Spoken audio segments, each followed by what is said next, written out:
খসড়ার এই সাপ্তাহিক পাঠচক্রে উপস্থিত অনলাইন এবং অফলাইন সকলকে আমার সশ্রদ্ধ নমস্কার। আমরা ধারাবাহিকভাবে কঠোপনিষদ পাঠ করছি। কঠোপনিষদের 13 নম্বর মন্ত্র পর্যন্ত, দ্বিতীয় অধ্যায় প্রথম বলি 13 নম্বর মন্ত্র পর্যন্ত আমরা আগের দিনে পাঠ করেছি। আজকে আমরা 14 নম্বর মন্ত্রটি পাঠ করব এবং অনুবাদ এবং ব্যাখ্যা দেওয়ার চেষ্টা করব। শুরুতেই কঠোপনিষদের যে শান্তি মন্ত্র, এই শান্তি মন্ত্রটি পাঠ করব। সকলে মিলে একসাথে যদি করতে পারেন ভালো। ওম সহনা ভবতু সহনৌ ভুনাক্তু সহ বীর্যং করবাবহৈ তেজস্বিনাবধীতমস্তু মা বিদ্বিষাবহৈ। ওম শান্তি শান্তি শান্তি। এর আগের দিন আমরা 13 নম্বর মন্ত্রটি পড়েছিলাম।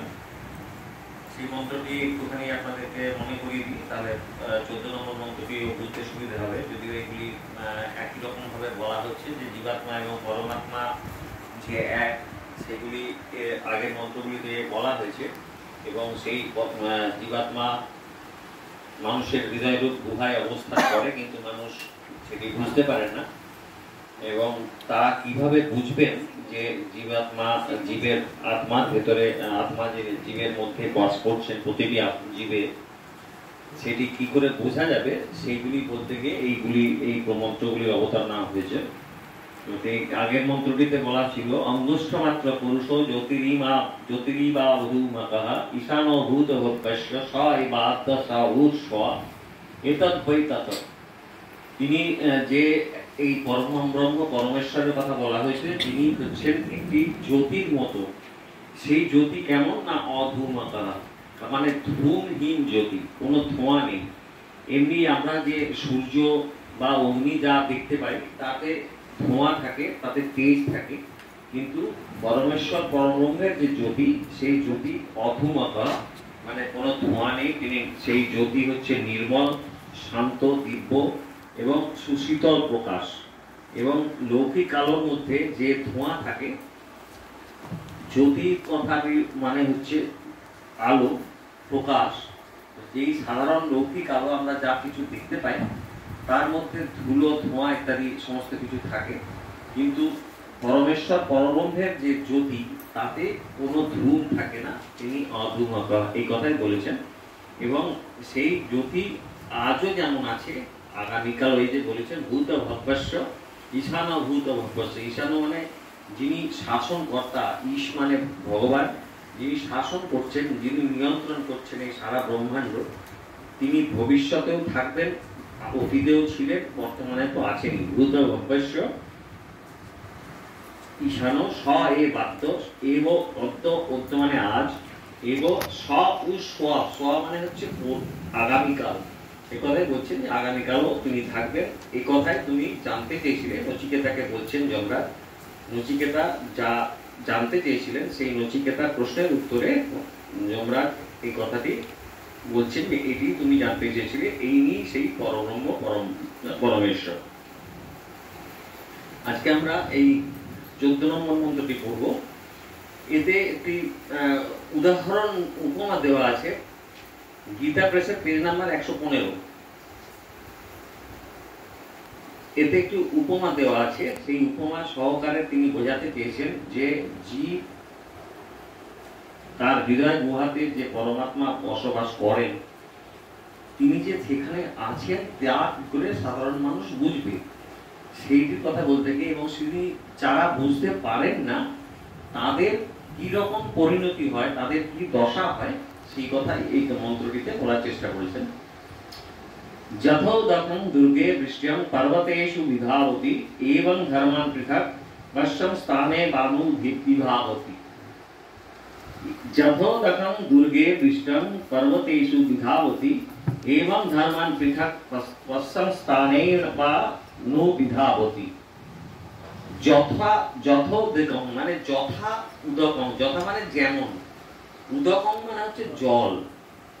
এই কথাই বলছেন যে জল যেমন দুর্গে মানে দুর্গম স্থানের উঁচু পর্বতের সিঁড়ি, বৃষ্টি যখন পড়ে উঁচু পর্বতের শিখরে যেমন পড়ে, সেই কথাই এখানে বলছেন যে দুর্গম পর্বতের শিখরে বা শিখরের সিঁড়ে যখন বৃষ্টি পড়ে, বৃষ্টাম উদাকাম, জল কিভাবে হয়, পর্বতেষু বিধাবতী, পর্বতের সেই শিখরের থেকে আস্তে আস্তে সেই একই জল বিভিন্ন দিকে ছড়িয়ে যায়, আস্তে আস্তে গড়িয়ে গড়িয়ে নিচের দিকে নামতে থাকে এবং তার নিজস্ব রাস্তা তৈরি করে নেয়, আলাদা আলাদা ভাবে তার রাস্তা তৈরি করে নেয় নিজের গতি অনুযায়ী। সেই জল কিন্তু একই, সেই জলই বিভিন্ন জায়গায় যাচ্ছে, সেই জল কিন্তু আলাদা হচ্ছে না, এই কথাই এখানে বলছেন। এবং এখানে সেই কথাই বলছেন, এবং ধর্মান পৃথক অসং তানে এবানু বিভাবতী এব অনুপশ্যন পৃথক নিষ্পশ্যন তান এব অনুবিধাবতী। এবং সেটাই বলছেন যে এবং মানে সেই রকমই উদাহরণ হিসাবে বলেছিলেন, সেই রকমই ধর্মান মানে বিভিন্ন বিভিন্ন ধর্ম বা স্বভাবযুক্ত। এই যে আমরা দেখতে পাচ্ছি, আমরা বিভিন্ন ধর্মের দেবতা বা ধর্মের উপাসক হিসাবে আমরা হিন্দু, খ্রিস্টান, জৈন, পারস ইত্যাদি নানা রকম দেবতাকে আলাদা আলাদা পুজো করি, উপাসনা করি। সেই কথাই বলতে চাইছেন যে জল তো একই, পরব্রহ্ম পরমেশ্বর একই, তার থেকে জলের বিভিন্ন ধারা আলাদা আলাদা ভাবে বয়ে চলেছে, হয়ে আলাদা আলাদা নদী তৈরি হয়েছে, নাম হয়েছে আলাদা নদী, অমুক নদী, তুসুক নদী, নানা রকম নাম হয়েছে। এবং সেই রকমই ধর্মও তাই আলাদা আলাদা ভাবে নামে পড়েছে, এবং সেই ধর্মের যারা দেবতা আলাদা আলাদা ভাবে আমরা তৈরি করে নিয়েছি নিজেদের মতো করে, সেই দেবতাদেরকে আমরা পূজা করি, উপাসনা করি। এই যে ভাবনা যে এই দেবতা আলাদা আলাদা, এক নয়, পরব্রহ্ম পরমেশ্বরের সাথে এদের কোনো কানেকশন নেই, এই বোধটা, এই উপলব্ধিটা যারা করেন, সেই কথাই বলেছেন, তাদের কথাই এখানে বলছেন, তান এব অনুবিধাবতী।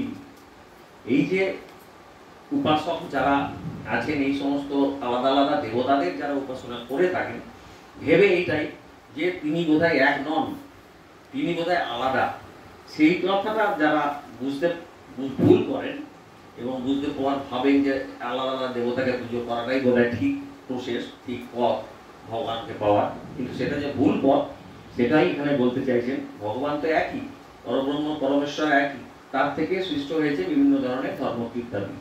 এবং তাদের কি হয়, সেই সকল উপাসনাকারী মানুষ তাদের পিছনে ছুটতে থাকে, যেমন আমরা আলাদা আলাদা ভাবে করতে থাকি, এই ধর্মের মানুষ ওই ধর্মের একজন পূজারীকে পুজো করে, অন্য ধর্মের মানুষ আরেকজনকে পূজা করছে, আমরা নানা ধরনের দেব দেবীর মূর্তি কল্পনা করে নিয়েছি, তাদেরকে পূজা করছি, কিন্তু সমস্ত কিছুর মূল একই, একজনই, পরব্রহ্ম পরমেশ্বর। তিনি জ্যোতির মতো, তার কোনো বিকল্প নেই, তিনি কালও ছিলেন, আজও আছেন, আগামীকালও থাকবেন।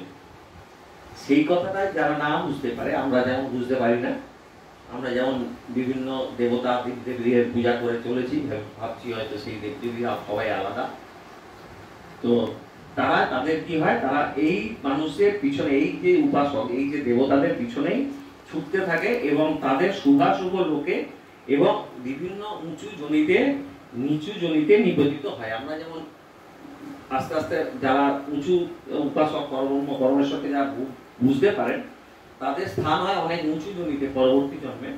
আর যারা আমরা আমাদের মতো ওইভাবেই দৌড়াতে থাকি বা বিভিন্ন দেবতাকে ভেবে তাদের উপাসনা করতে থাকি, তারা ওই বিভিন্ন নিচু জনিতে আবার পরবর্তী জন্মে আবার জন্মগ্রহণ করি, এবং ওইভাবেই আমাদের মৃত্যু থেকে জন্ম, এর আগের গুলো যেটা বলা হয়েছে, মৃত্যু থেকে মৃত্যু পর্যন্ত আমরা চলতে থাকি, জন্ম আর মৃত্যু, মৃত্যু আর মৃত্যু, এইভাবেই চলতে থাকে, ওই চক্রের মধ্যেই আবর্তিত আমরা করতে থাকি। এর ব্যাখ্যা হচ্ছে, বর্ষার জল সেই একই, কিন্তু যখন উঁচু ঢালু পর্বতের উপর বৃষ্টিপাত হয়, তখন জল সেখানে রুদ্ধ না হয়ে তীব্র বেগে পাহাড়ের নিচের দিকে গড়াতে থাকে, আর গড়াতে গড়াতে বিভিন্ন মাটির রং গন্ধ গ্রহণ করে পর্বতের চারিদিকে বয়ে যায়। জল যখন গড়ায় তখন সে নিজের রাস্তা তৈরি করে নেয়, তাতে যা পায় সামনে, মাটি, পাথর, গাছ, তার রঙে নিজেকে মিলিয়ে নেয়, সেই রঙে রঙিন হয়ে সে এগোতে থাকে, বিভিন্ন রাস্তা নিজের পথ তৈরি করে নেয়।